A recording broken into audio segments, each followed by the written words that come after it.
Sleeping Beauty.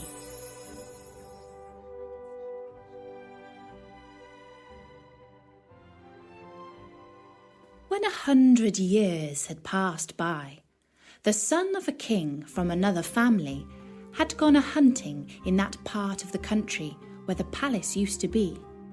He asked, "What are those towers in the middle of that great thick wood?" Everyone answered with the rumours that they had heard. Some said that it was a ruinous old castle haunted by spirits. Others that all the sorcerers and witches of the country used to meet there at midnight when there was a full moon. Most people believed that there was an ogre that lived there, and that he used to take to there all the little children he could catch, so that he could eat them up whenever he pleased, without anybody being able to follow him, as only he had the power to pass through the wood. The prince was all in a quandary, not knowing what to believe, when a very good countryman spoke to him as follows. "May it please your royal highness, it is now about 50 years since I heard from my father, who heard my grandfather say that there was then in this castle a princess, the most beautiful that was ever seen, and that she must sleep there 100 years, and she'll be waked by a king's son." The young prince was all on fire at hearing these words, believing, without thinking these things through, that he could save the princess, and pushed on by love and honour, he swore that moment that he would do just that. As he rode on his horse toward the wood, all the great trees, the bushes and brambles gave way to let him pass through. He walked up to the castle, which he saw at the end of a large avenue, and he went into it. And what rather surprised him was that none of his people could follow him, because the trees closed again as soon as he passed through them. However, he did not stop. A young and amorous prince is always brave. At last he came into a chamber all gilded with gold, where he saw upon a bed the most wonderful sight that had ever met his eyes.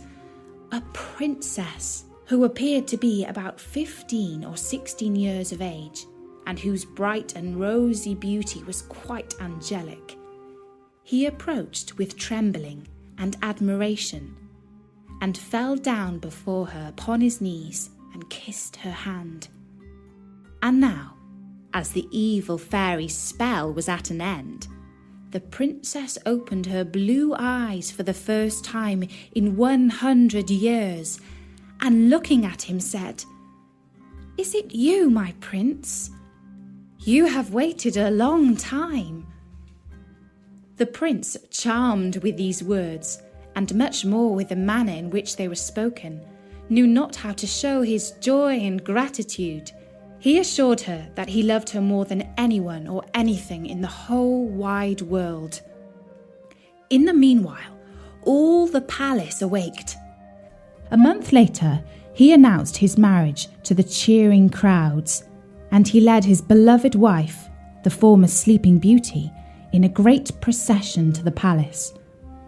They made a magnificent entry into the capital city, for now he was king, and she was queen of all the land, and they lived happily ever after.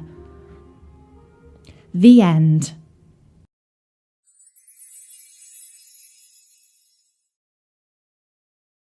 Haunt. Haunt. Midnight. Midnight. Castle. Castle. Brave. Brave. Admiration. Admiration. Gratitude. Gratitude. Assure. assure,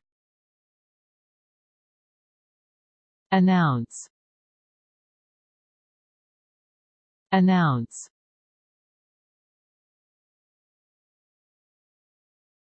magnificent, magnificent,